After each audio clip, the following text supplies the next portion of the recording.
Let us never tolerate outrageous conspiracy theories concerning the attacks of September the 11th, malicious lies that attempt to shift the blame away from the terrorists themselves, away from the guilty. Who had the power to pull off 9/11 without a hitch? Who had the most pressing motive? Who had the money to pay for all of it? Who had control of the military and NORAD to force it to stand down while 4 passenger planes went to their designated targets? Who knew the intricacies of U.S. commercial flights to get around the FAA air traffic control? Who had the power, if needed, to operate planes by remote control? Who had control of the courts in the United States to make sure that no wrongful death claims were trial? Who had control of disposal so that all the steel girders of the Twin Towers were shipped to China before they could be chemically analyzed? Who had the power to control the NYPD and the NYFD? Who had the power to allow dozens of suspects to escape to foreign countries, especially Israeli suspects? Who had the technology to bring down steel-girded buildings built to withstand forces much greater than aberrant planes and nominal fires? Who had the advanced computer knowledge to coordinate the attacks? Who had the state-of-the-art knowledge about explosives and detonators? Who had control of the press and media to curtail investigations? Who is the most familiar with and has political control over the city, New York, at which the attacks took place? Who has a history of unprovoked attacks or even false flag operations, some of which have been directed at the United States? Who has a network of spies operating in the United States that could facilitate the attacks? Who has personnel in almost every sector of the American federal government to create a massive cover-up? And lastly, as any detective would ask, who benefits? Who benefits, cui bono, from the attacks? Israel had the motive, the power, the money, the influence, the technology, the terrorist history, and most of all, was the only one who benefited on 9/11. Benjamin Netanyahu, who admitted in an off-guard moment that, quote, we're benefiting from one thing, and that is the attack on the Twin Towers and the Pentagon, and the American struggle in Iraq. These events swung American public opinion in our favor. The day after, Netanyahu said something even more incredible. In regard to the 9/11 attacks, he said, quote, it's very good. It's very good. And of course, at a time when there was absolutely no confirmation of any of this, Ehud Barak is appearing in the London studio of the BBC. And before any evidence of specific culpability was found in regard to what happened on September 11th, Ehud Barak is calling on that same day on the BBC for a war on terror and for U.S. military intervention in Afghanistan. Bin Laden sits in Afghanistan. There is a source of terror. Who else do you identify, though? Because we're not saying he's responsible for this necessarily. No, we don't say that he's necessarily responsible. What about the 4-part Fox News story by Carl Cameron, talking about these Israeli individuals, Israeli spies, Israeli operatives that had been at work in the U.S. in the days leading up to 9/11. The first part of the investigation focuses on Israelis who say they are art students from the University of Jerusalem and Bezalel Academy. What about the Israeli-based private communications company Amdocs? Amdocs, your destination of choice. Amdocs. What about the Israeli company Converse Infosys, a subsidiary of an Israeli-run private telecommunications firm? Investigators within the DEA, INS, and FBI have all told Fox News that to pursue or even suggest Israeli spying through Converse is considered career suicide. Between Amdocs and Converse Infosys, what was possible? What was possible in terms of Israeli electronic monkey business in this country prior to and during 9/11? Why is it that the FBI office in Quantico, Virginia, despite all of the Israeli spy operations going on in this country, up to and including the infamous Pollard spy case and the more recent IPAC spy cases, continues to award official business involving American intercept equipment for the FBI to this Israeli company, Converse? Why is this, folks? And why is it? Why is it that as we look through what happened specifically on 9/11, that we come through with all kinds of very, very disquieting and disturbing information that does not fit the official story. I wanted to focus just a moment on the Presidential Emergency Operating Center. You were there for a good part of the day. I think you were there with the Vice President. And we had that order given, I think it was by the President, that authorized the shooting down of commercial aircraft that were suspected to be controlled by terrorists. Were you there when that order was given? No, I was not. I was made aware of it during the time that the airplane coming in to the Pentagon. There was a young man who would come in and say to the Vice President, the plane is 50 miles out. The plane is 30 miles out. And when it got down to the plane is 10 miles out, the young man also said to the Vice President, do the orders still stand? And the Vice President turned and whipped his neck around and said, of course the orders still stand. Have you heard anything to the contrary? Well, at the time I didn't know what all that meant. And the flight you're referring to is the flight that came into the Pentagon. Yeah. And so I was not aware that that discussion had already taken place. And but in listening to the conversation between the young man and the Vice President, then at the time I didn't really recognize the significance of that. And then later I heard of the fact that the airplanes had been scrambled from Langley to come up to DC, but those planes were still about 10 minutes away. And so then at the time we heard about the airplane that went into Pennsylvania, then I thought, oh my God, did we shoot it down? And then we had to, with the Vice President, go through the Pentagon to check that out. Let me see if I understand. The plane that was headed toward the Pentagon and was some miles away, there was an order to shoot that plane down. Well, I don't know that specifically, but I do know that the airplanes were scrambled from Langley or from Norfolk, the Norfolk area, and so. But I did not know about the order specifically, other than listening to that other conversation. But there very clearly was an order to shoot commercial aircraft Subsequently, down. I found that out. With respect to Flight 93, what type of information were you and the Vice President receiving about that flight?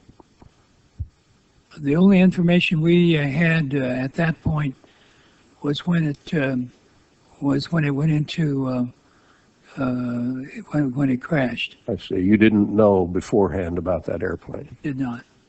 And so there was no specific order there to shoot that plane down. No, sir. But there were military planes in the air in position to shoot down commercial aircraft. That's right. The planes had been scrambled, I believe, from Otis at that point. Silverstein, the Jewish leaseholder of the Twin Towers and Building 7. The money that he made just obtaining the lease for the Twin Towers just 10 weeks before 9/11, doubling the insurance, and subsequently collecting billions. Where were you on September 11th? I was home. And the only reason I wasn't where I was every morning, subsequent to the 26th day of July, my mornings were spent usually at a breakfast meeting at Windows, an 8 o'clock breakfast meeting, Windows, the top of it, and then going down to visit with my tenants, my new tenants at the Trade Center, getting to know them, understanding their problems and so forth, ascertaining how we could service their needs better, and which is one of the first things you do when you acquire a property. You begin to meet your tenants and start talking with them. And so my mornings were spent at the Trade Center, and then by noon I was back uptown. And so that particular morning, because I have light-colored hair and fair skin, and I'm an annuity to the dermatologist, my wife, God bless her, had made an appointment for me at the doctor. And I remember dressing to go to the doctor. I'm finally saying to my wife, I said, sweetheart, I've got so much to do downtown. I got to cancel this. I've got to go downtown. And she said, you're not going to cancel this appointment. You're going to the dermatologist. And, having been married now to the same woman for 46 years, you get this sense of determination on occasion, their voices. And I said, okay, yes, dear, I'll go.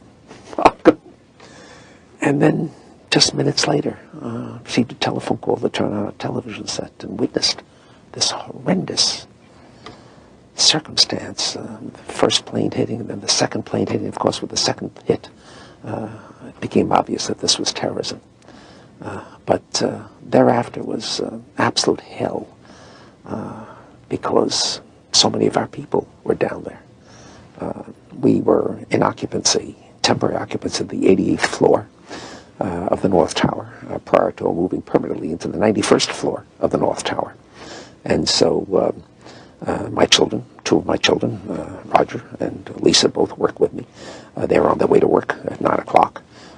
Many others, about 100 people with us on their way to work. And as it turns out, had the plane struck 15 minutes later, our firm would have been decimated.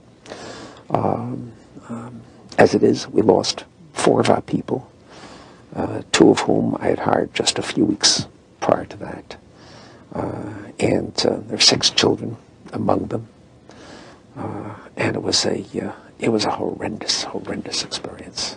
Thanks to a Jewish judge by the name of Michael B. Mukasey, who oversaw the litigation. Why wasn't Silverstein present on the morning of 9/11?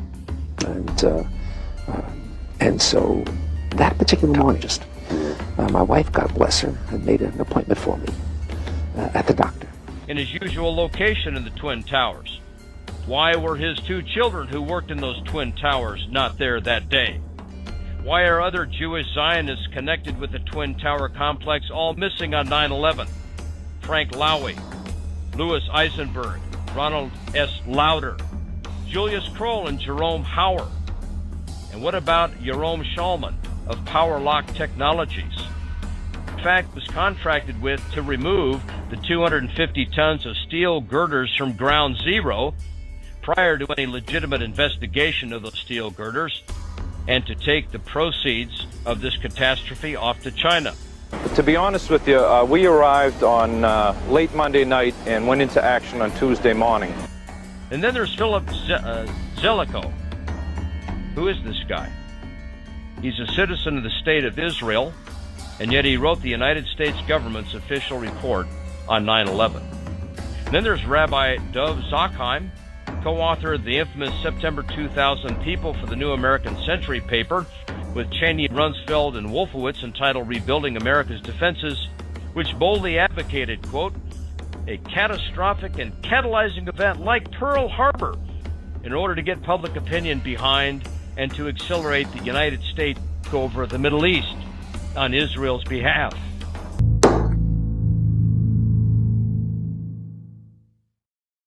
It took President Bush an extraordinary 441 days after 9/11 to establish a commission to investigate the events of September 11, 2001. And it was not just the case that Bush was slow in acting. He actively resisted any investigation for as long as he could, taking the extraordinary and unprecedented step of personally asking Senate Majority Leader Tom Daschle to limit Congress's investigation into those events. In the end, the commission was severely underfunded, severely rushed, and, as Commission Chairman Thomas Kean later admitted, we think the commission in many ways was set up to fail. But the most unmistakable sign that Bush was only interested in appointing a cover-up commission to investigate the largest attack on U.S. soil in modern history was his initial choice for commission chairman. Today I'm pleased to announce my choice for commission chairman, Dr. Henry Kissinger. Dr. Kissinger, do you have any concerns about, once the commission begins its work, if fingers point to valuable allies, say Saudi Arabia, for example, the implications, the policy implications this could have to the United States, particularly at this delicate time? I have been given every assurance by the President that we should go where the facts lead us. Not even the New York Times could believe that Henry Kissinger, the consummate Washington insider, could pretend to conduct an independent fact-finding investigation into 9/11. It is tempting to wonder if the choice of Mr. Kissinger is not a clever maneuver by the White House to contain an investigation it long opposed, the Times editorialized after the announcement. Kissinger may have been prepared for such polite disagreement with his appointment, but he was not prepared to meet the 9/11 widows whose tireless efforts had forced the creation of the commission in the first place. Several family members approached Kissinger and requested a meeting at his office in New York. Prior to the meeting, Kristen Breitweiser conducted a thorough investigation of Kissinger's potential conflicts of interest. Probably much to the chagrin of some of the people in the room, Lori asked some very pointed questions. Would you have any Saudi American clients that you would like to tell us about? And he was very uncomfortable, kind of twisting and turning on the couch. And then she asked whether he had any clients by the name of bin Laden. And he just about fell off his couch. Former Secretary of State Henry Kissinger stepped down from the position Friday. We thought the meeting went well. Kissinger was dethroned, and the commission went ahead under Chairman Thomas Kean and Vice Chair Lee Hamilton. But while Kissinger's appointment and resignation received all the attention, the White House was busy slipping another agent into the commission through the back door. In January of 2003, just weeks after Kissinger stepped down, it was quietly announced that Philip D. Zelikow would take on the role of executive director. As executive director, Zelikow picked the areas of investigation, the briefing materials, the topics for hearings, the witnesses, and the lines of questioning for witnesses. In effect, this was the man in charge of running the investigation itself. So who was Philip Zelikow? The Commission's press release announcing his position described him as a man of high stature who has distinguished himself as an academician, lawyer, author, and public servant. Although they noted his position at the University of Virginia and his previous role as executive director for the National Commission on Federal Electoral Reform, curiously missing from this brief bio are the multiple conflicts of interest that show how the Bush administration essentially put one of its own in charge of investigating how the Bush administration failed on 9/11. In 1995, Zelikow co-authored a book with Bush's national security advisor, Condoleezza Rice. He was part of the transition team that helped the Bush administration take over the White House from the Clinton administration. He was even a member of Bush's post-9/11 Foreign Intelligence Advisory Board. But perhaps most incredibly, Zelikow actually authored the Bush administration's 2002 national security strategy that outlined the preemptive war doctrine that would be used against Iraq. This, however, is something that not even 9/11 Commissioners Kean or Hamilton themselves knew at the time the commission was formed. Zelikow was the author of a very important document issued by the White House in September 2002 that really turned military doctrine on its head and said that the United States could become involved in preemptive war, preemptive defense, that we could attack a nation that didn't pose an immediate military threat to this country. And obviously in September 2002, it sure appeared that that document was being written with one target in mind, Iraq. Now, as I say, the author of the document at the time was anonymous. We didn't know that Philip Zelikow had written this thing. And that becomes known, I think, widely on the staff only in the final months of the 9/11 Commission investigation. And it appeared to pose yet another conflict of interest for Zelikow. Just to be clear, the preemptive doctrine memo comes out in September of 2002. The commission is created formally in December 2002. And do Kean and Hamilton, when they hire Zelikow, are they aware of his role as the author of the preemptive doctrine? I don't believe so. These conflicts of interest were not merely theoretical. After the victims' family members discovered Zelikow's links to the Bush administration, he was forced to recuse himself from the proceedings of the commission, which he himself was directing, that had to do with the Bush White House transition or the National Security Council. Hearing of Zelikow's appointment, former counterterrorism czar Richard Clarke, who Zelikow helped to demote during the Bush transition, remarked that the fix is in, wondering aloud, could anyone have a more obvious conflict of interest than Zelikow? Key staffers and even one of the commissioners threatened to quit the commission altogether when learning of Zelikow's history. When the 9/11 victims' family members discovered Zelikow's links, they protested his appointment, but unlike with Kissinger, this time their concerns were dismissed, and Zelikow plowed ahead.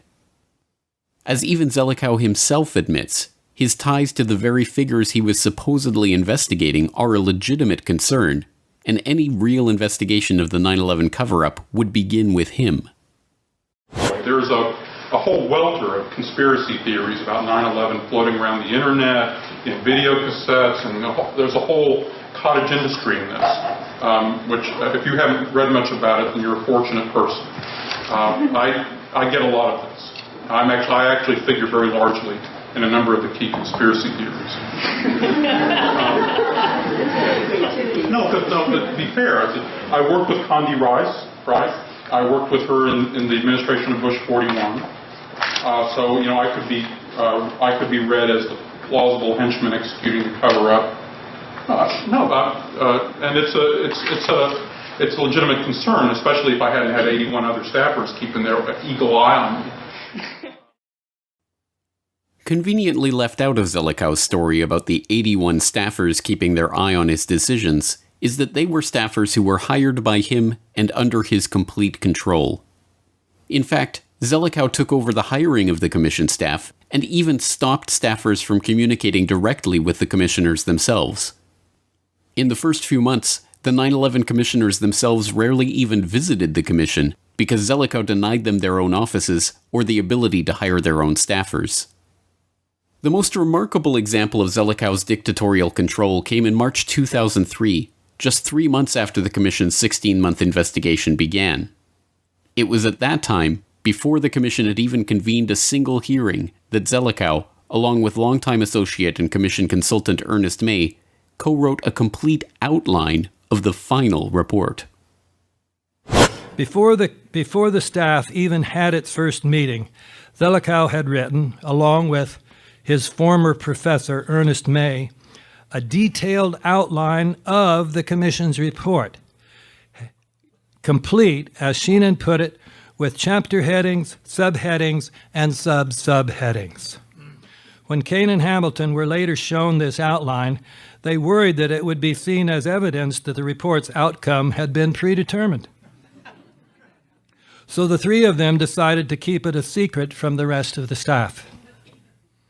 When the staff did finally learn about this outline a year later, they were alarmed.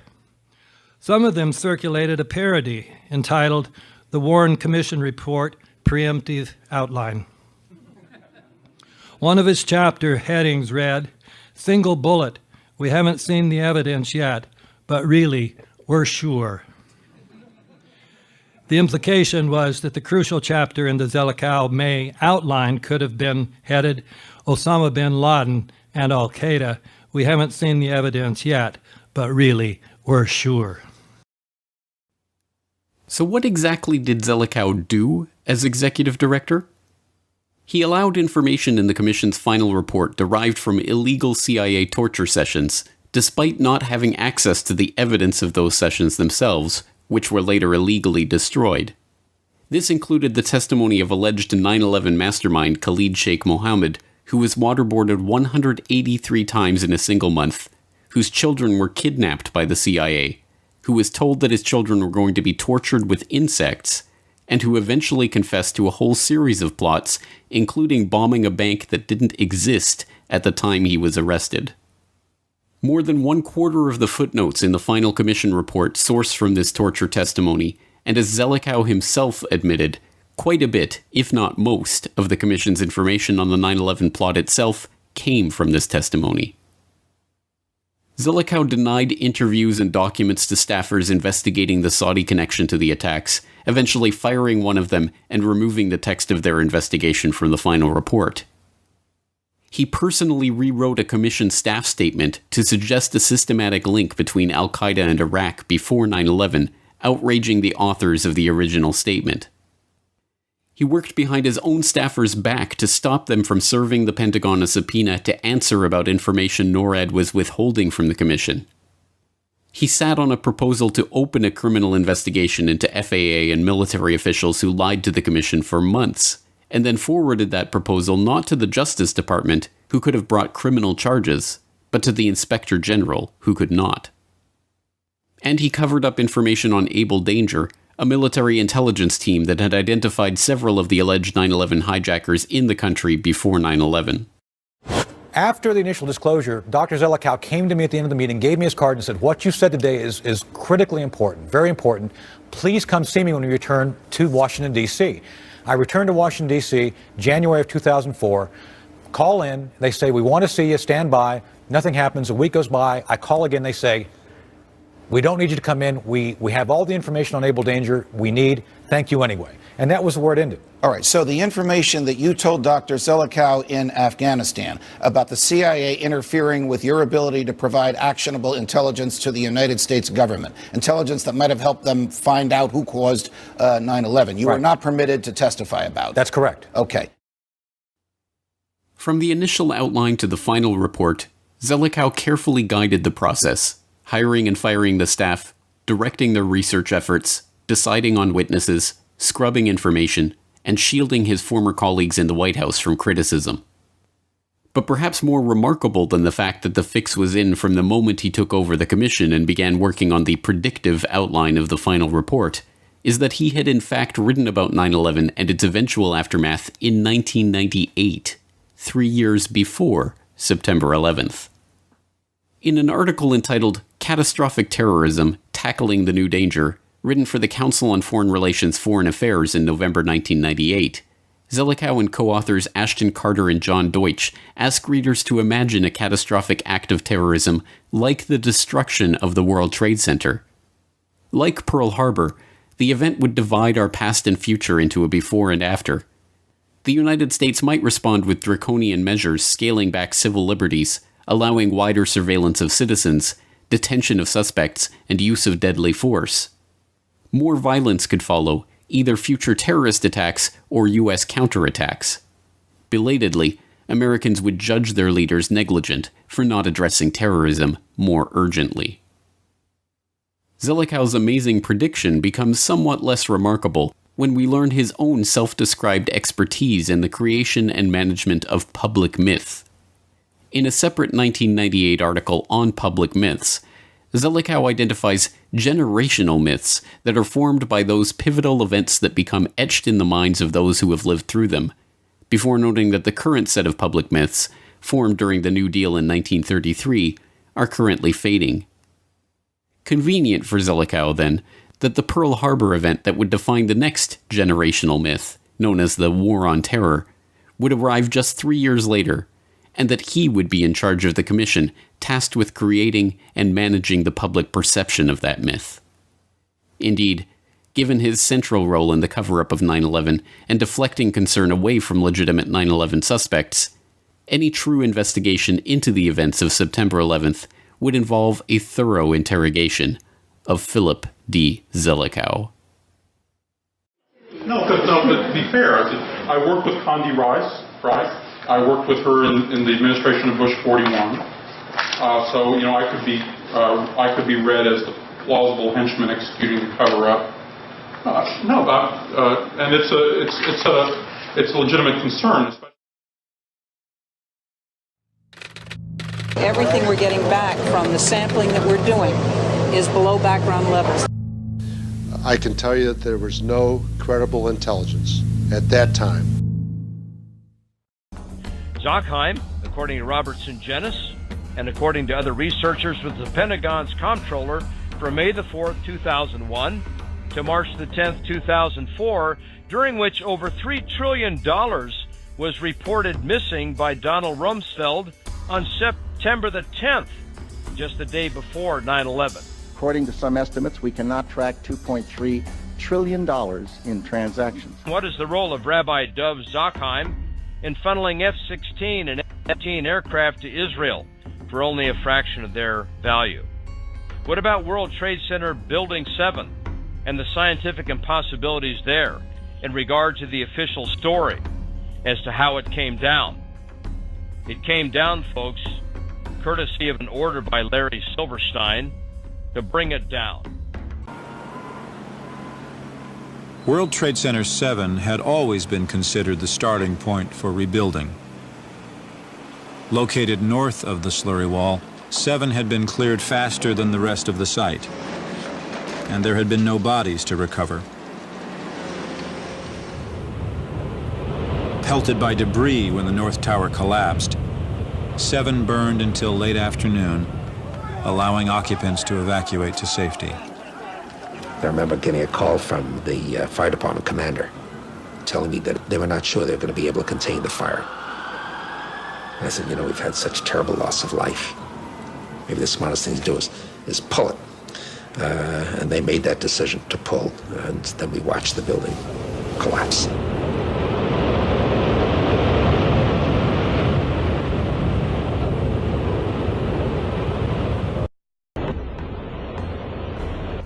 And when we get into demolition, how can it possibly be that all of these scientists and physicists say that there is absolutely no way that those buildings could have come straight down in their own footprint, as the result of being struck by those aircraft? They came down, folks, by a planned explosion, an inside job unlike anything the world has ever seen. What about the 5 dancing Israelis who were caught celebrating 9/11 in 3 different locations that day? Down there, I see this van parked, and I see 3 guys on top of the van, and I could see that they were like happy. You know, they didn't look shocked to me. You know, they didn't look shocked. And whose vans subsequently picked up by the FBI in 3 different locations. How is it that these guys are arrested? You know, hollered over to my lieutenant, you know, I think that could be the van. We checked it out, and it was. How is it that they subsequently get back to Israel? How is it that 2 of the 5 have now been identified as agents of the Israeli Mossad? How is it that they were posing as Arabs running a New Jersey moving company? Amazingly enough, we have found the moving company where the 5 Israelis worked. Was this building being used as a front for some kind of Israeli intelligence operation that possibly was doing surveillance on the Arab American community? Were there men celebrating or slapping 5s or whatever? How is it that only the Bergen Record in Palo Lima, New Jersey reports all of this, while all of the activities of these men are ignored? Their Mossad connections, the fact that they were carrying multiple passports, thousands of dollars in cash, and tested positive for explosives? And that we're talking about vans linked up to these jaybirds seized near the Lincoln Tunnel and the George Washington Bridge? 2 suspects are in FBI custody after a truckload of explosives was discovered around the George Washington Bridge. And a 3rd van found on King Street between 6th and 7th? How is it that this Urban Moving Systems, supposedly an Arab company, turns out to be a Mossad front, and that the Kurtzberg brothers, Paul and Sivon Kurtzberg, were the 2 Mossad agents among the 5 that were arrested? All of this, folks, is available online, including the original police communications conversations. It's a big truck with a mural painted of an airplane diving into New York City and exploding. How is it that all of this happens? How is it that these individuals end up being deported by Michael Chertoff, later to become our first Homeland Security chief, who at the time was the Jewish head of FBI activities related to the investigation of these men? And how is it that 3 of these men, Oded Elner, Omer Marmari, and Yaron Shemuel, without the Kurtzberg suddenly appeared on Israeli television in November of 2011 with Elner taking the lead and saying, quote, "Our purpose was to document the 9/11 event." The fact of the matter is, we are coming from a country that experiences terror daily. Our purpose was to document the event. Our purpose was to document the event. This documents, folks, documents that Israel had prior knowledge of these attacks. Those 5 men arrested are just the tip of the iceberg. Fox News and Carl Cameron had reported that a total of 200 Israeli spies were arrested in this country between 2000 and 2001. Federal officials this year have arrested or detained nearly 200 Israeli citizens suspected of belonging to a, quote, organized intelligence gathering operation. The largest spy ring ever uncovered in the United States. In the United States. The Atlantic Journal-Constitution had an article in November of 2001 entitled "Israeli Caught Up in Terror Sweep," stating that immediately after 9/11, over 90 Israelis were arrested in this country for espionage. Since September 11th, more than 60 Israelis have been arrested or detained. Evidence linking these Israelis to 911 is classified. I cannot tell you about evidence that has been gathered. It's classified information. The Washington Post reported that some of those Israelis were arrested in connection with the 9/11 investigation. And yet all of the leads have suddenly dried up.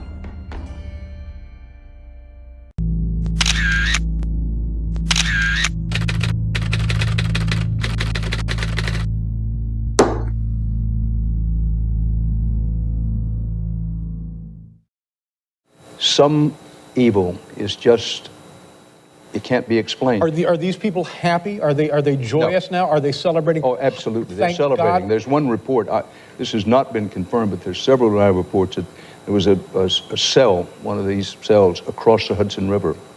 And they got on this is the report. I emphasize, I don't know this for a fact, but there's several witnesses who say this happened.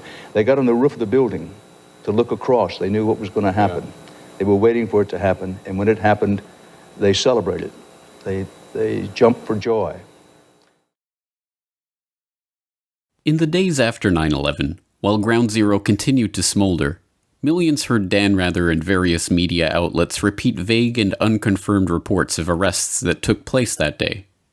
These rumors held that Middle Eastern men, presumably Arabs, were arrested in explosive-packed vans in various places around the city on September 11th, and that some had even been photographing and celebrating those events.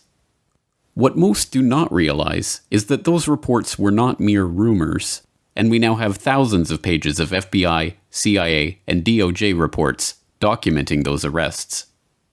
My binoculars, and I could see the towers from my window, and this is where I'm looking, and all of a sudden, down there, I see this van park. And I see 3 guys on top of the van, and I could see that they were like happy. They didn't look shocked to me. They didn't look shocked.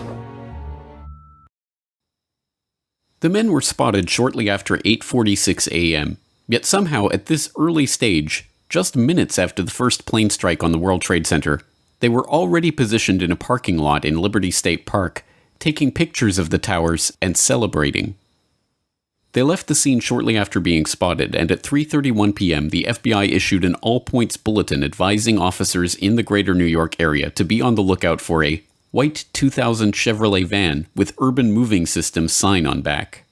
At 3:56 p.m., the van was spotted traveling eastward on State Route 3 in New Jersey and pulled over by Officer Scott DiCarlo and Sergeant Dennis Ravelli of the East Rutherford Police Department.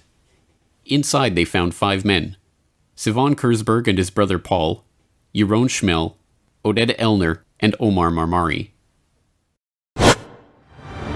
A major terrorist manhunt began, and just 6 hours after the attack, the van was stopped at a roadblock by patrolman Scott DiCarlo.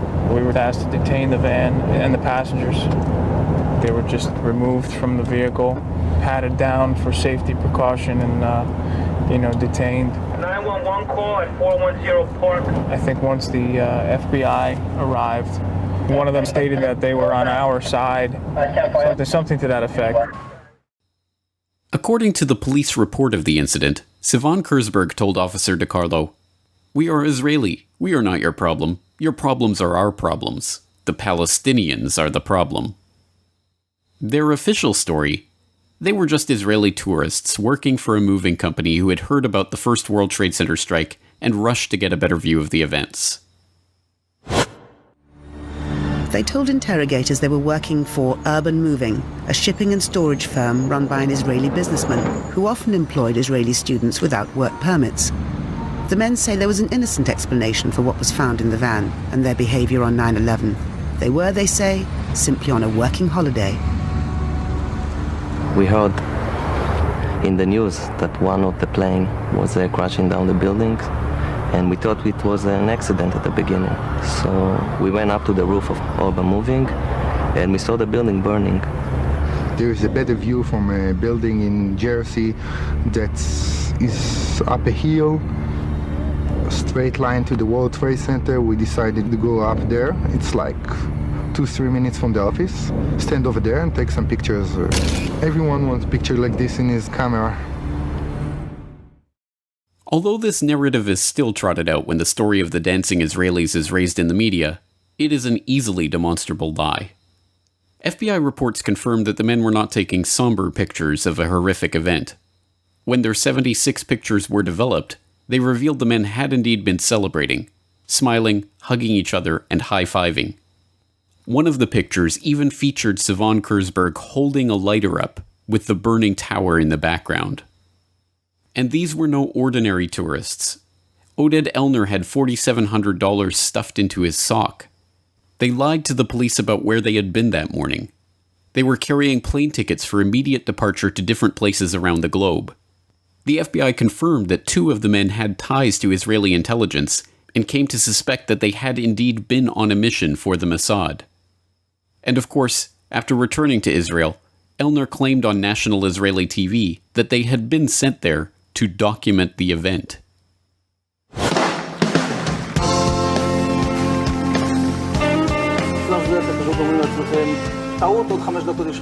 And at that point we were taken for another round of questioning, this time related to our allegedly being members of Mossad.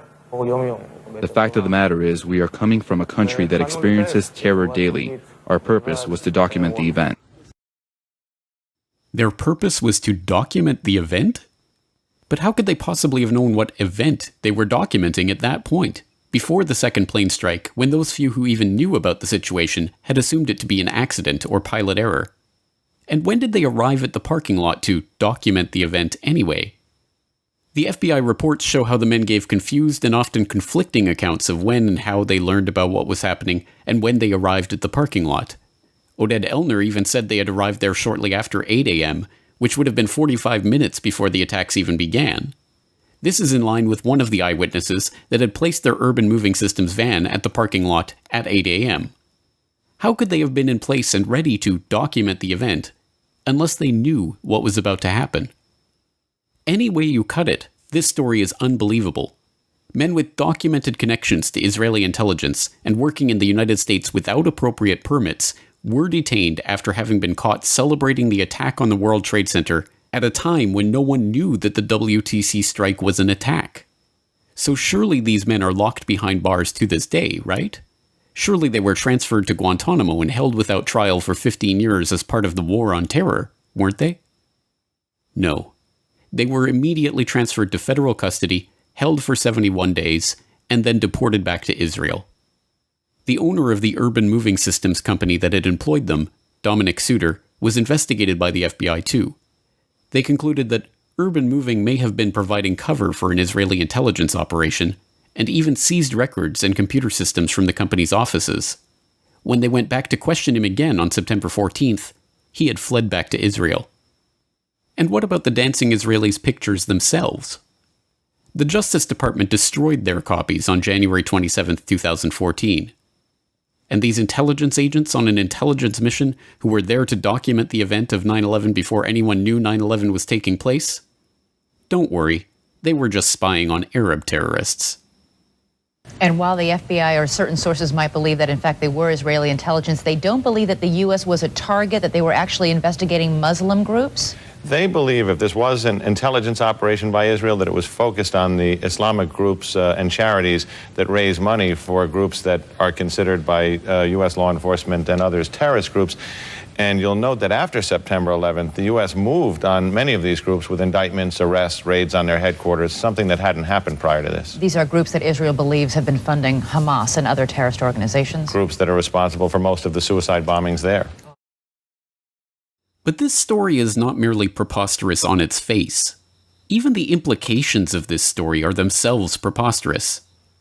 If indeed the official story is a ridiculous lie, then are we to believe that these crack Israeli Mossad operatives, who were presumably aware of the attack that was about to take place, had been sent to photograph the burning tower from a parking lot across the Hudson River? And that these specially trained intelligence professionals on their super-secret mission were celebrating, high-fiving, and going out of their way to be noticed in performance of their task? This is equally preposterous.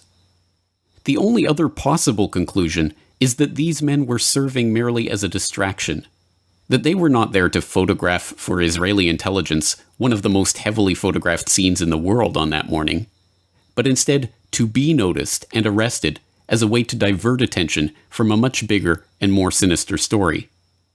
So if they were meant to distract from a bigger story, what story could that possibly be? It has been more than 16 years since a civilian working for the Navy was charged with passing secrets to Israel. Jonathan Pollard pled guilty to conspiracy to commit espionage and is serving a life sentence. At first, Israeli leaders claimed Pollard was part of a rogue operation, but later took responsibility for his work. Now, Fox News has learned some U.S. investigators believe that there are Israelis again very much engaged in spying in and on the U.S., who may have known things they didn't tell us before September 11th. Fox News correspondent Carl Cameron has details in the first of a four-part series. Since September 11th, more than 60 Israelis have been arrested or detained, either under the new Patriot anti-terrorism law or for immigration violations. A handful of active Israeli military were among those detained, according to investigators, who say some of the detainees also failed polygraph questions when asked about alleged surveillance activities against and in the United States. There is no indication that the Israelis were involved in the 9/11 attacks, but investigators suspect that the Israelis may have gathered intelligence about the attacks in advance and not shared it.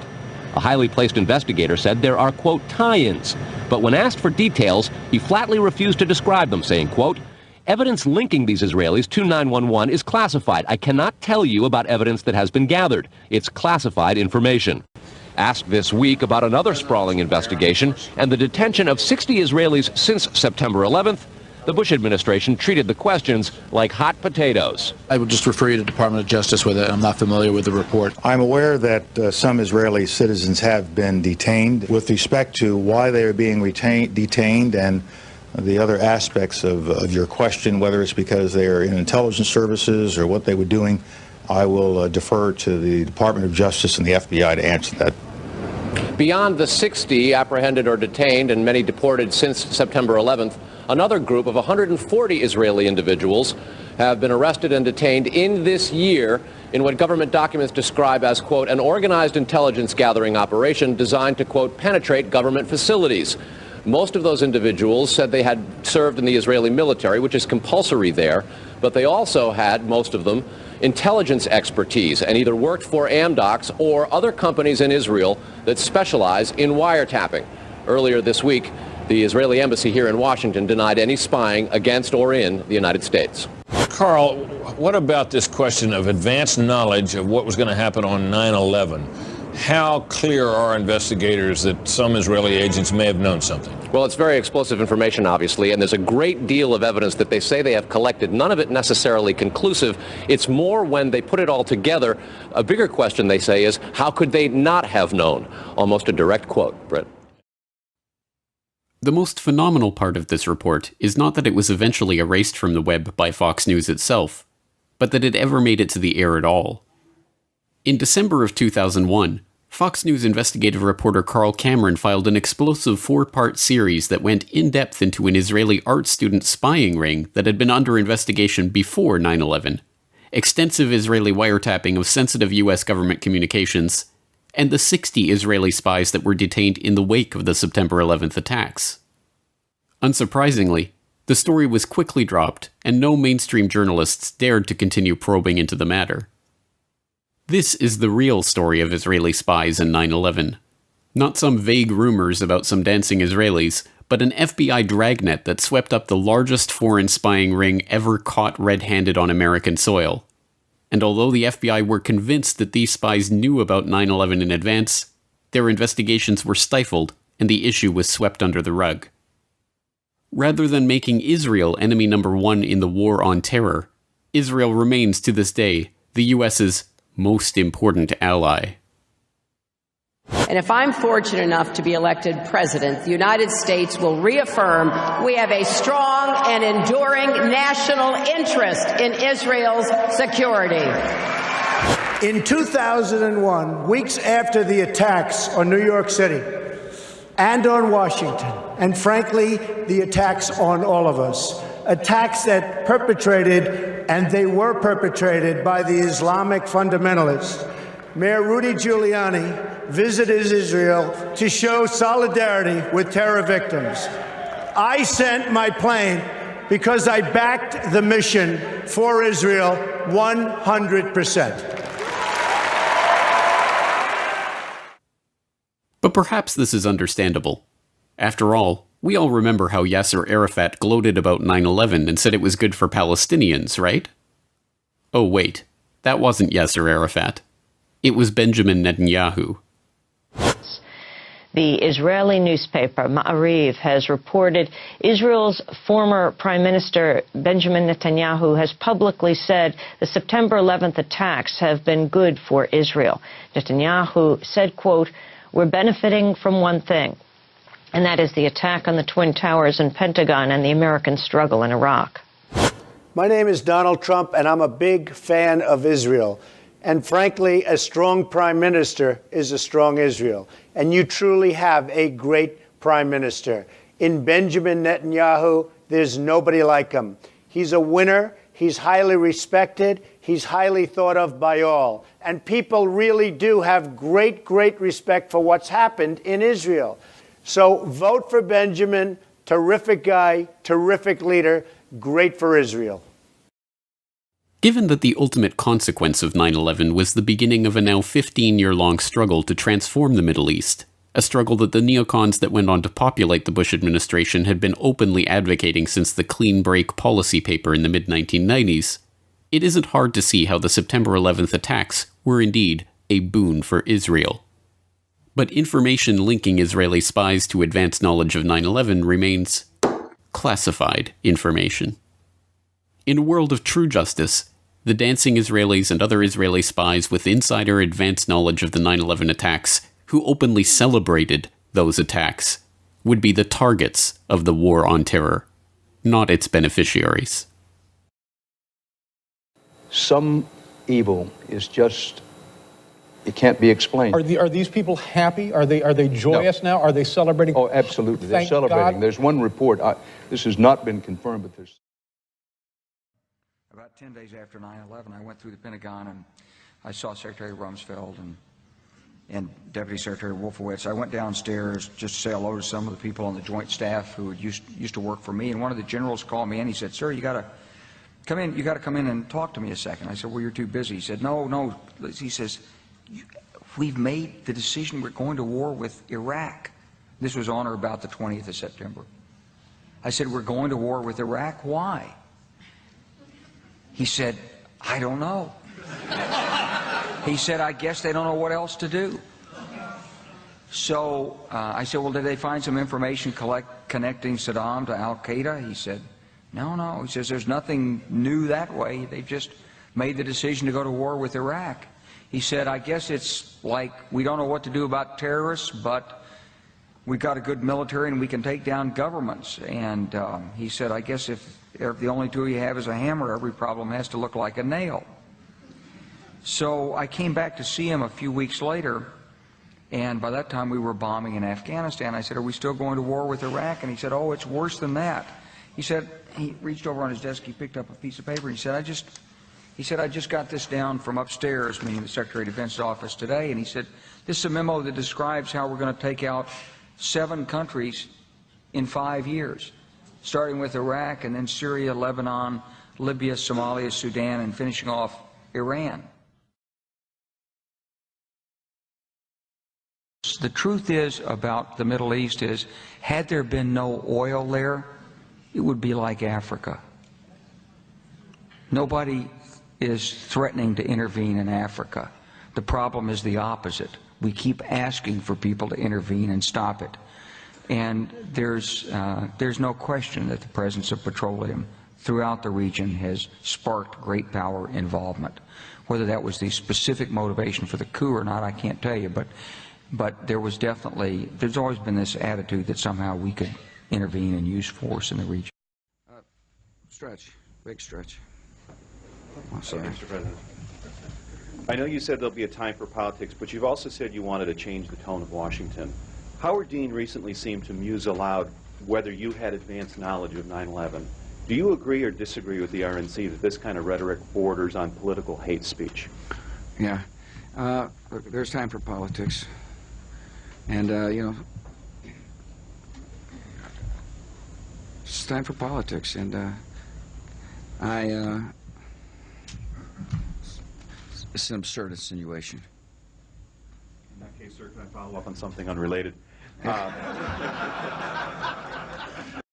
States. Now, you and the president had earlier discussed rules of engagement for taking down a hijacked airplane, but you were the one who gave the direct order to shoot down a plane that you were told, as it turns out incorrectly, was headed for Washington. Right. That's correct. What's that moment like? Well, it was necessary, and it was frankly, I didn't pause to think about it very much, because once one of those aircraft was hijacked, it was a weapon. We'd seen already by that time 3 of them go in to the Pentagon and the World Trade Center in New York. As a result, thousands died, and if we had been in a position to intercept one of those to keep it from striking its target, would we have done it? Absolutely. And what I did was pass on the President's approval of the basic proposition that we would, in fact, authorize our people to shoot down aircraft that had been hijacked and refuse to divert. So I saw it as part of my responsibility, but I did it quickly because we had a lot of other things we were doing at the same time. Did you guys hear what Dick Cheney just said? He admits to giving the order to have an airplane shot out of the sky on 9/11 of 2001. After 3 other planes had hit their intended targets. 2 of them being the Twin Towers and the 3rd one being the Pentagon. That only left 1 plane. That was Flight 93. So Dick Cheney admits, as did Donald Rumsfeld, to having Flight 93 shot out of the sky. Flight 93 did not crash into the field in Shanksville, Pennsylvania. It left an 8-mile-long debris field. There was nothing left when it got to Shanksville, Pennsylvania.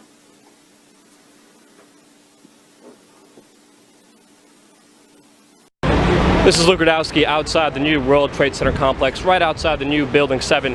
And Larry Silverstein will be doing an event in here in a couple minutes. We confronted him before, you can see the video right here, and he didn't answer any of the questions that we asked him. Now the media is not asking him real questions, the government is letting him get away, but it's up to the citizens of this country to ask real legitimate questions to really find out the truth behind 9/11.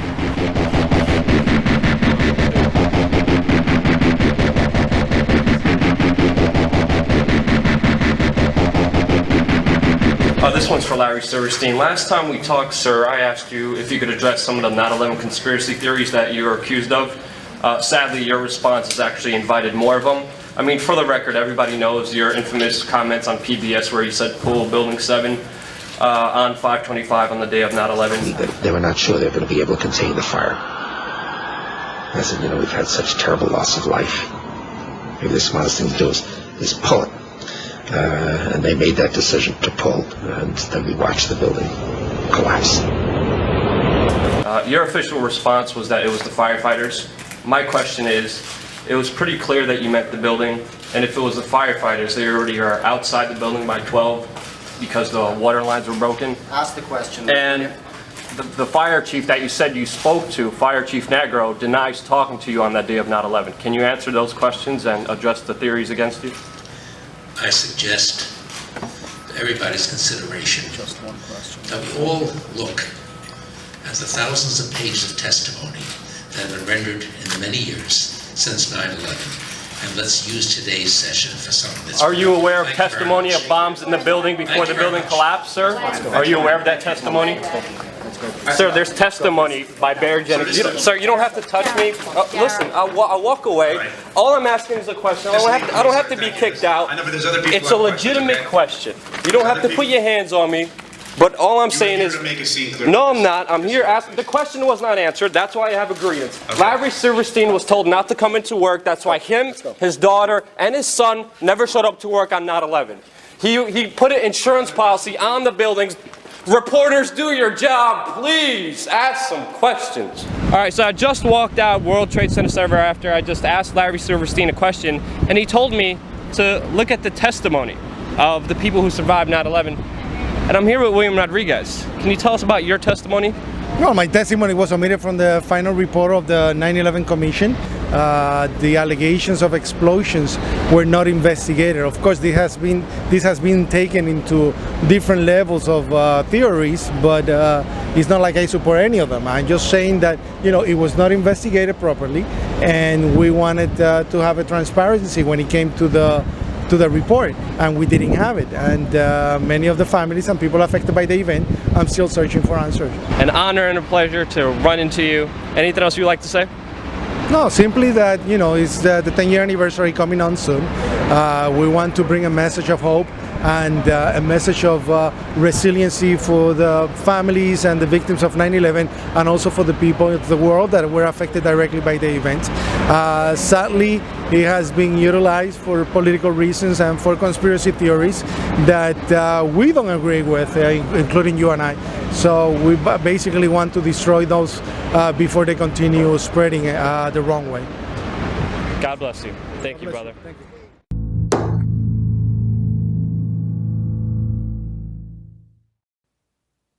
The Dust Lady photo has become one of the iconic images of 9/11. The image of a woman, shocked and disoriented, completely covered in dust from the demolition of the Twin Towers, brings the nearly incomprehensible events of that day down to a human scale. But of course, the Dust Lady was not the only one to feel the effects of the blanket of dust that descended on Manhattan after the towers fell.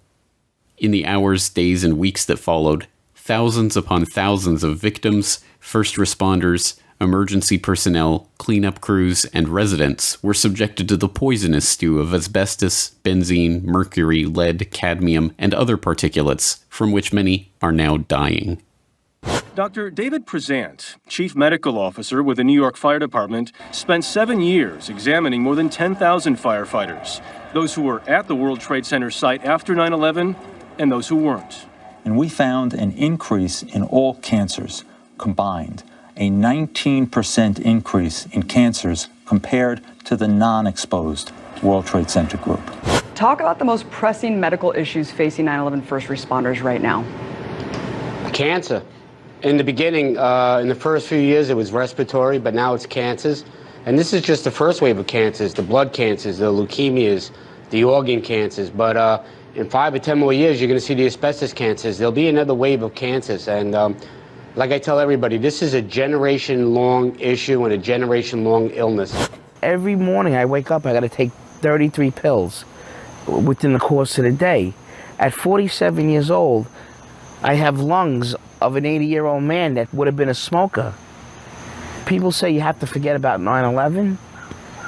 And I say, how could I forget about 9/11 when every morning I got to take this medication and walk around with an oxygen tank?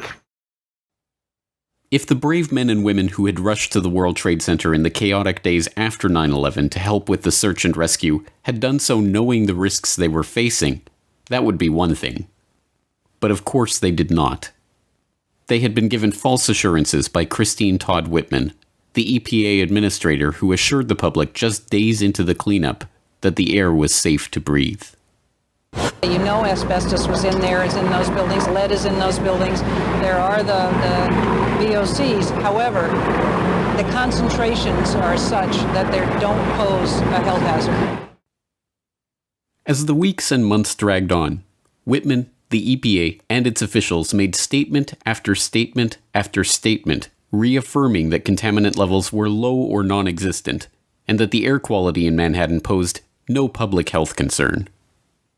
We now know that these reassurances were outright lies. On September 18th, the very same day that Whitman and the EPA were encouraging New Yorkers to return to work, the agency detected sulfur dioxide levels in the air so high that, according to one industrial hygienist, they exceeded the EPA's standard for a classification of hazardous. By that time, first responders were already reporting a range of health problems, including coughing, wheezing, eye irritation, and headaches. The evidence continued to pour in that there were serious health concerns for those in and around Manhattan, but the information was suppressed almost as quickly as it was discovered. When a local lab tested dust samples from near the World Trade Center site and found dangerous concentrations of fiberglass and asbestos, the New York State Department of Health warned local labs that they would lose their licenses if they process any more independent sampling. When U.S. Geological Survey scientists began performing tests on their own dust samples, they were shocked at the alphabet soup of heavy metals they found in it. They forwarded this information to the EPA, but the agency continued to assure the public that there was no evidence of long-term health risks. The drama continued to unfold as information poured in about benzene, lead, and other environmental toxins. Yet on September 18th, the EPA specifically advised the public against wearing respirators outside the World Trade Center restricted area. Then, just 2 weeks later, the agency distributed respirators to their own staffers at the EPA's Region 2 building on Broadway Street.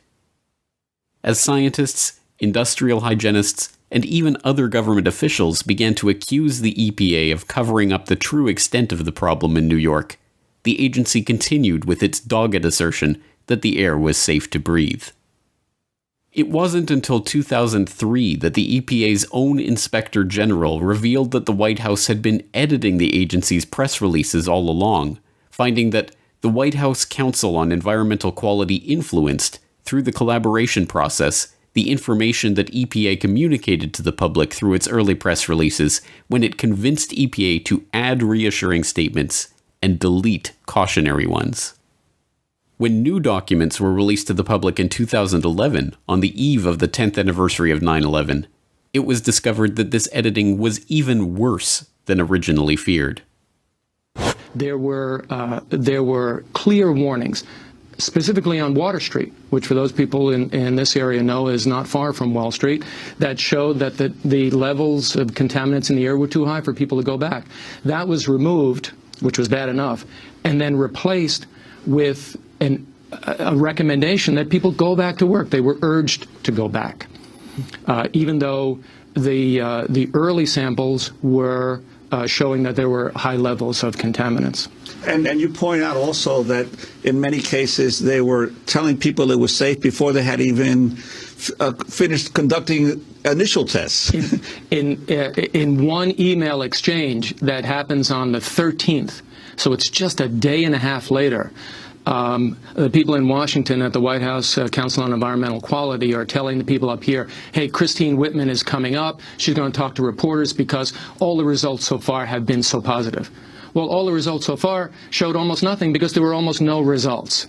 And yet they were committed to this message of reassurance despite the facts. And that's not the way it should happen. Outraged at the fact that they had been lied to and their lives put at risk, residents and workers in Lower Manhattan and Brooklyn sued Whitman and the EPA in 2004.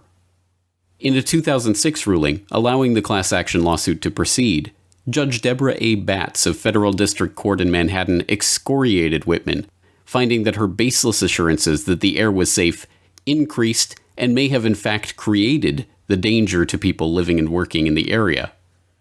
Ruling that the EPA did, in fact, make misleading statements of safety about the air quality, Judge Batts said, The allegations in this case of Whitman's reassuring and misleading statements of safety after the September 11th, 2001 attacks are without question conscience-shocking.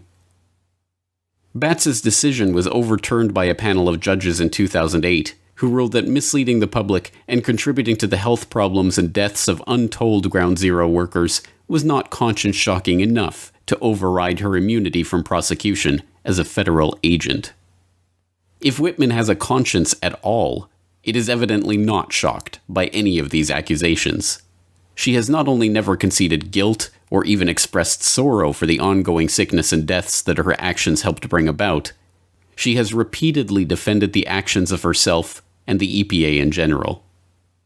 Statements that EPA officials made after 9/11 were based on the judgment of experienced environmental and health professionals at EPA, OSHA, and the CDC, who had analyzed the test data that 13 different organizations and agencies were collecting in Lower Manhattan. I do not recall any EPA scientist or experts responsible for reviewing this data ever advising me that the test data from Lower Manhattan showed that the air or water proposed long-term health risks for the general public. Whitman's lies are not just those of another self-serving politician looking to save their job or stay out of jail. They are the lies of someone who has contributed to the deteriorating health and even the death of thousands of innocent men and women. For the victims of Christine Todd Whitman, the EPA, the White House Council on Environmental Quality, and all of the other agencies and officers who lied to the public about the health risks in New York, 9/11 is not a single day of horror that occurred a decade and a half ago. It is a slowly unfolding nightmare, one that every day brings them one step closer to their grave. The Dust Lady is one of the icons of the tragedy of that day. Should it be any surprise, then, that she too was ravaged by 9/11-related diseases and ultimately died of cancer last year? She was not the first person to die from the aftermath of 9/11. And, thanks to Christine Todd Whitman and the liars at the EPA who have consigned untold thousands to a similar fate, she will not be the last. My name's David Miller. On September 11th, 2001, along with hundreds of my fellow troops, I went to Ground Zero. No one asked us, no orders were given. We went because our city, our country, our neighbors were under attack. And we knew what to do, or at least we thought we did.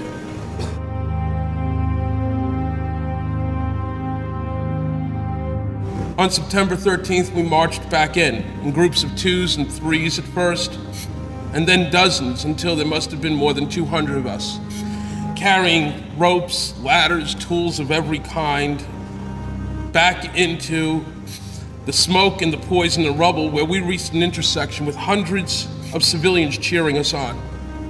Our uniforms were torn and soiled. Our resolve was simple: to stay and dig as long as we had any hope to save anybody. I want to tell you about how sick so many of these brave men and women have become. I want to tell you about how the mayor refused to accept the fact that not dozens, not hundreds, but many thousands of us were contaminated, sickened, and poisoned by the most toxic combinations of building materials in the history of disaster relief. And that for 5 terrible years, he ignored that fact. 5 years of our family members watching us drop dead. And every time popular mechanics calls the people of this movement nuts, these propagandists, professional liars and tools who cannot even by any stretch of the imagination be considered journalists, strike another nail into the coffin of another rescue worker. A 21-year veteran of the CIA, Robert Baer is billed as one of America's most elite intelligence case officers. Having worked field assignments in Lebanon, Sudan, Morocco, Iraq, and other international hotspots, he was praised by Pulitzer Prize-winning investigative journalist Seymour Hersh as perhaps the best on-the-ground field officer in the Middle East. He has written multiple books based on his experiences with the agency. He has worked as a consultant on documentary and television projects. He regularly appears as a commentator on CNN and other news outlets, and he writes a regular column on intelligence matters for Time. George Clooney's character in Syriana, Bob Barnes, is based on Baer and his experiences with the CIA. And 90% of what's left is in the Middle East. This is a fight to the death. I think we've got something that utilizes your specific skill set. His money's in a lot of dark corners. I want you to take him from his hotel, drug him, put him in the front of a car, and run a truck into him at 50 miles an hour. It's good to have you back in town, Bob. Robert Baer retired from the CIA in 1997 and received the agency's Career Intelligence Medal the following year. In short, he is a serious and well-respected career intelligence official. All of this makes it particularly stunning that in 2008, he told a team of citizen journalists in Los Angeles that he knew a man who cashed out the day before 9/11. Last thing I believe he was his National Reconnaissance Office was running a drill. A plane crashed into their building, and you know they're staffed by DOD and CIA. I know the guy that went into his broker in San Diego and said, "Cash me out. It's going down tomorrow." Really? Yeah. That tells us something. Wow. Yeah. That tells us something. Well, his brother worked in the White House. There we go. Given Robert Baer's experience and training, it is difficult to comprehend just how significant the information that he just casually admits here really is. We are left with only two possibilities. Either Baer is lying, or he has direct knowledge of someone whose brother worked at the White House who had foreknowledge of the 9/11 plot. There is no middle ground here. The man Robert Baer claims to know is at least an accessory before the fact to the crimes of 9/11, if not an actual accomplice or co-conspirator in those crimes. By failing to report this information to the investigative authorities, Baer leaves himself open to being an accessory after the fact to those same crimes. Title 18, Section 3 of the U.S. Code defines the criteria for an accessory after the fact to a crime committed against the United States.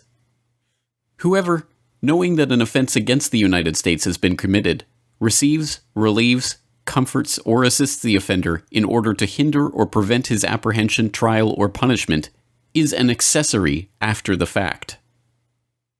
Given the exceptionally grave nature of this admission and its repercussions, one would suppose that Baer has been questioned by other media and or the FBI and made to discuss in detail precisely who it was who cashed out and how he knew about the 9/11 plot in advance. But one would be wrong. Since making this stunning admission to the cameras of We Are Change Los Angeles, no one has ever asked Baer for more information about the case. So what does Robert Baer say about the possibility of a 9/11 inside job? In 2007, writing about the CIA's admission that they illegally destroyed the videotaped interrogations of high-profile terror suspects, Baer said, "I myself have felt the pull of the conspiracy theorists who believe that 9/11 was an inside job, somehow pulled off by the US government. For the record, I don't believe that the World Trade Center was brought down by our own explosives, or that a rocket, rather than an airliner, hit the Pentagon. I spent a career in the CIA trying to orchestrate plots, wasn't all that good at it, and certainly couldn't carry off 9/11, nor could the real pros I had the pleasure to work with." But just 1 year before, he gave a very different answer to Thomas Hartman on his radio show. So are you just, personally of the opinion, I mean, not obviously you can't speak for the CIA or your previous activities with the agency, but are you of the opinion that there was an aspect of inside job to 9/11 within the U.S. government? There's that possibility. The evidence points at it. And why is it not being investigated? Why isn't the WMD story being investigated? Why isn't anybody been held accountable for 9/11? We held people accountable after Pearl Harbor. I mean, why has there been no change of command? Why has there been no political repercussions? Why has there been no any sort of exposure on this? It really makes you wonder. So why is Robert Baer hiding the identity of a 9/11 accomplice or co-conspirator? And will the FBI be asking him for details of this story anytime soon? Until the American public shows some interest in this shocking admission, it is unlikely that anything will happen.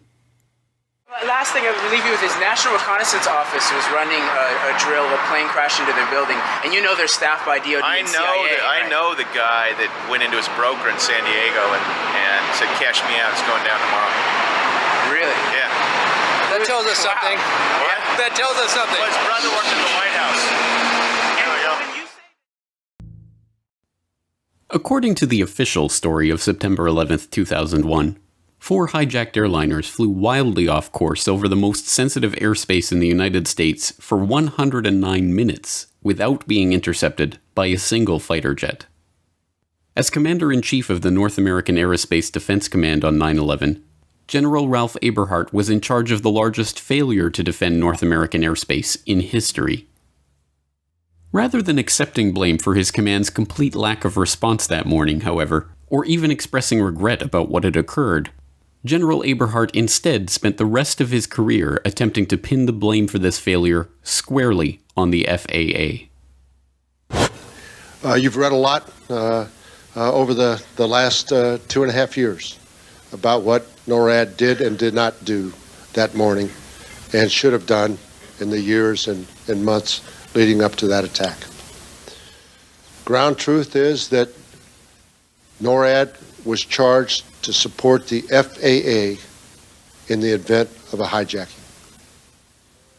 Our role was to respond to the request from FAA to get airborne, fly, shadow the hijacked airplane, say whether the hijacked airplane was following the instructions of the air traffic controller of FAA, and in a terrible situation that airplane crashed or that airplane exploded in midair, document that tragedy. Although Eberhart's version of events was cemented into place as the official story of 9/11 propounded by the 9/11 Commission, they are in fact self-serving lies. In Eberhart's version of events, NORAD is completely subordinate to the FAA. In reality, however, NORAD is specifically tasked with dealing with such events itself, not waiting passively for FAA orders. NORAD's own regulations for dealing with hijacked jets specifically state that FAA authorization for interceptor operations is not used for intercept and airborne surveillance of hijacked aircraft within the continental United States. These standard operating procedures were not merely theoretical or some obscure regulation that would have been unfamiliar to the 4-star general in charge of defending American airspace. In the year 2000 alone, NORAD scrambled fighters in response to unknowns, pilots who didn't file or diverted from flight plans or used the wrong frequency, 129 times. Perhaps even more remarkable, however, is that Eberhart and NORAD offered not 1, not 2, not 3, but 4 separate timelines of their complete lack of response that morning. The first, offered by Chairman of the Joint Chiefs of Staff Richard Myers just 2 days after the attacks during his confirmation hearings in the Senate, claimed that not a single fighter was scrambled to intercept any of the airliners until after the incident at the Pentagon. 1 week later, NORAD released a partial timeline that indicated they had in fact received advance notification about 3 of the planes with as much as 20 minutes warning, more than enough time for the planes to have been intercepted. A third story emerged in May 2003. This time, NORAD was only contacted about Flight 175 at 9:05 a.m., 3 minutes after it crashed into the South Tower. The official story, found in the 9/11 Commission's final report, was that NORAD received no advance notice of any of the flights. Eberhart and the military were completely exonerated. However, Eberhart had testified in October 2001 that NORAD had been notified about Flight 77 at 9:24 a.m. The 9/11 Commission determined that this was a lie. Regardless of the truth or untruth of any of these accounts, the simple fact is that, according to the 9/11 Commission itself, Eberhart had lied to Congress, which is in fact a crime. By the 9/11 Commission's own account, Eberhart should have been tried. But Eberhart's lies do not end there. Many people will talk about that they knew that there was going to be an attack. They knew that people were going to take over an aircraft and fly it into a building. I can tell you that there was no credible intelligence at that time to go build a defense against that type of attack. Tragically, we were wrong. We were wrong. Once again, Eberhardt's depiction of events is a self-serving and easily demonstrable lie. Not only had NORAD envisioned such a scenario, they had been training for it extensively in the years leading up to 9/11. Between October 1998 and September 2001, NORAD had conducted 28 exercise events involving hijackings. At least 5 of those hijack scenarios involved a suicide crash into a high-value target. Furthermore, at least 6 of the exercises took place completely within American airspace, putting to rest the oft-heard excuse that NORAD wasn't prepared for threats from within the U.S. Another note that would be of interest to prosecutors looking at potential foreknowledge of the 9/11 attacks pertains to Eberhardt's dual role as Commander-in-Chief of U.S. Space Command, where he was responsible for setting something called the Infocon threat level. Established in March 1999, the Infocon threat level was designed as a measure of the threat to Defense Department computer systems and networks, and different levels required different protocols for securing communications and information systems.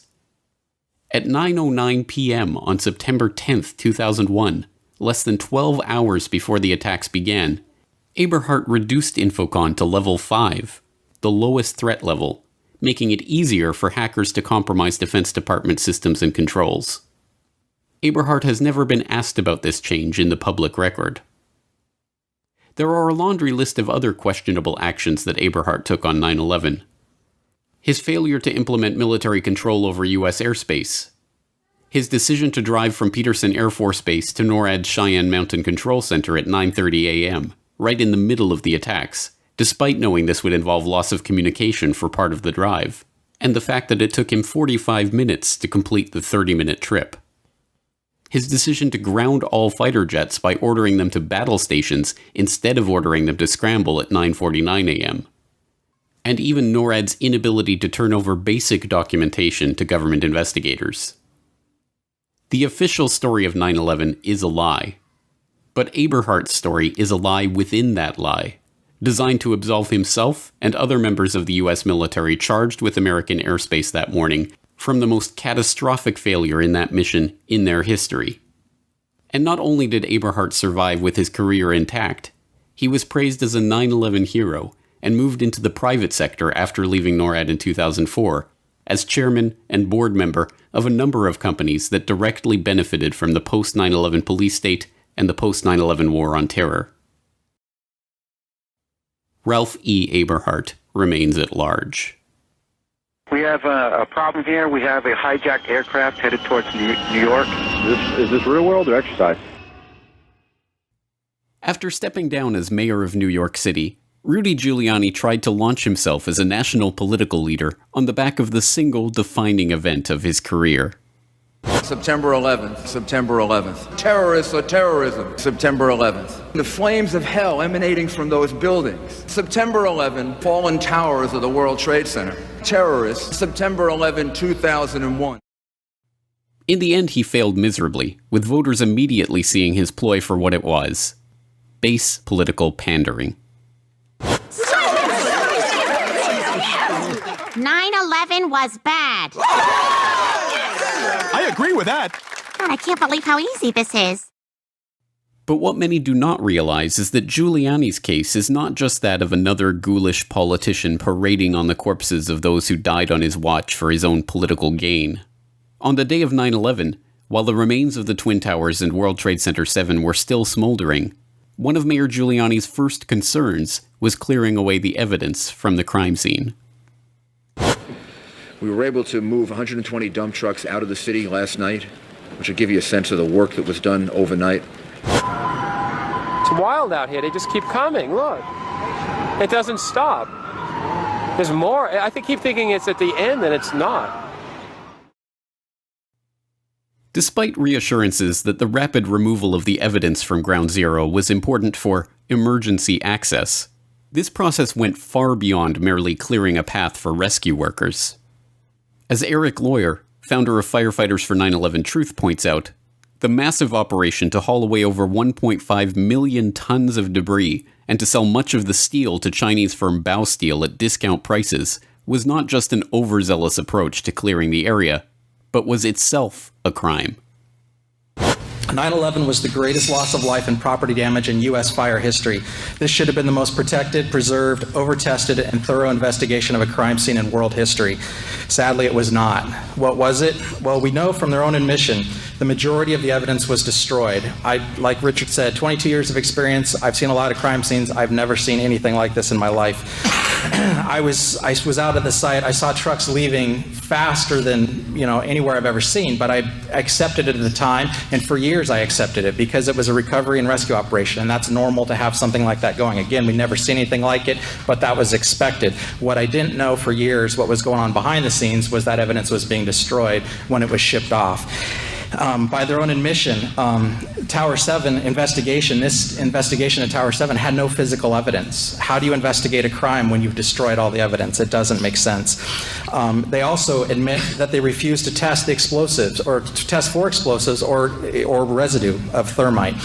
Now, this is what I'm going to go into here just real quickly, is there are national standards for an investigation. That's what all of us are asking for, an investigation that follows national standards and holds people accountable. Needless to say, an investigation of the 9/11 crime scene following the national investigation standards has never been conducted and never will be, as Giuliani oversaw the illegal destruction of the evidence itself. To add insult to this injury, in 2003, New York City medical examiner Charles Hirsch revealed that in the mad scramble to get rid of the crime scene evidence, human remains from the World Trade Center had been left at the Fresh Kills landfill, where the debris was sorted and the steel was sold. In 2007, Eric Beck, a senior supervisor of the recycling facility that sifted the debris, admitted that some of those human remains ended up in a mixture that was used to pave roads and fill potholes in New York City. But as grotesque as such revelations are, they are not the most shocking part of Giuliani's 9/11 story. In the late 1990s, the mayor oversaw the creation of a state-of-the-art $13 million emergency command center to coordinate the city's disaster recovery and response efforts. Located on the 23rd floor of World Trade Center Building 7, just across Vesey Street from the Twin Towers, the center, dubbed by local press at the time as Giuliani's bunker, included reinforced, bulletproof, and bomb-resistant walls, its own air supply and water tank, beds, showers to accommodate 30 people, and 3 backup generators. It could be used to monitor all of New York's emergency communications frequencies and was staffed 24 hours a day. And yet, remarkably, on the morning of 9/11, neither Mayor Giuliani nor any other city personnel or police or fire department officials were in the bunker after the Twin Tower strikes. As I told you guys before, it was very funny. I was on my way to work, and traffic was excellent. I received a call that a small Cessna had hit the World Trade Center, and I was asked to go and man the Office of Emergency Management. Upon arriving into the OEM EOC, we noticed that everybody was gone. I saw coffee that was on the desk.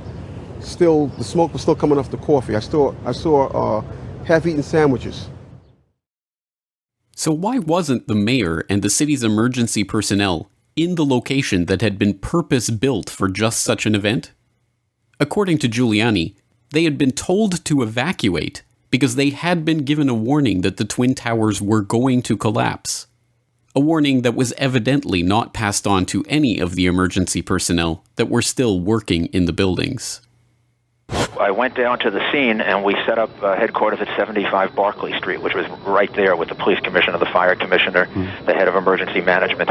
And we were operating out of there when we were told that the World Trade Center was going to collapse. And it did collapse before we could actually get out of the building. So we were trapped in the building for 10, 15 minutes and finally found an exit and got out, walked north, and took a lot of people with us. Giuliani, in his own words, has admitted that he was warned that the World Trade Center was going to collapse. This despite the fact that there was no possible way for this to be predicted in the first hour of the unfolding disaster. Even more incredibly, despite being given this warning, no effort was made to pass it on to the police firefighters, and other responders who were still working in and around the buildings. When precisely was this warning given, and by whom? Why, despite acting on this warning himself, did Giuliani make no effort to pass the warning on to others? Predictably, when confronted with these questions by activists during his 2008 presidential campaign, Giuliani merely smiled and denied that he had ever received such a warning. You reported to Peter Jennings that on 9/11 that the World Trade, the towers were going to collapse, and excuse me, no steel structure in history has ever collapsed due to a fire. How come the people in the buildings weren't notified, and who else knew about this, and how do you sleep at night? Ma'am, I didn't know that the towers were going to collapse. You reported to Peter Jennings? No. You said on Peter Jennings on ABC and video, also, you indeed said that the towers, you were notified towers were going to collapse while you were in some, not sure exactly where you were prior to, but you said on ABC video with Peter Jennings in an interview that you were aware that towers were going to collapse in advance. We'd like to know who told you the towers were going to collapse in advance, sir, and also we'd like to know who else you told. Well, the fact is that I didn't realize the towers would collapse. I never realized that. So where was the mayor on 9/11? On Pier 92, which was already set up as a functional command center due to a full-scale emergency drill by FEMA that, by a remarkable coincidence, had been scheduled for the following day. And we selected Pier 92 as our command center. And the reason Pier 92 was selected as the command center was because on the next day, on September 12th, Pier 92 was going to have a drill. It had hundreds of people here, from FEMA, from the federal government, from the state emergency management office, and they were getting ready for a drill for biochemical attack. So that was going to be the place they were going to have the drill. The equipment was already there. So we were able to establish a command center there within 3 days that was 2.5 to 3 times bigger than the command center that we had lost at 7 World Trade Center. And it was from there that the rest of the search and rescue effort was completed. Mayor Giuliani oversaw the illegal destruction of the 9/11 crime scene and is criminally liable for the deaths of hundreds of emergency workers for not passing on prior warnings about the collapses of the Twin Towers. It is no wonder, then, that the fire department of New York so passionately detests Giuliani for his actions in disgracing their fallen brothers and covering up the 9/11 crime.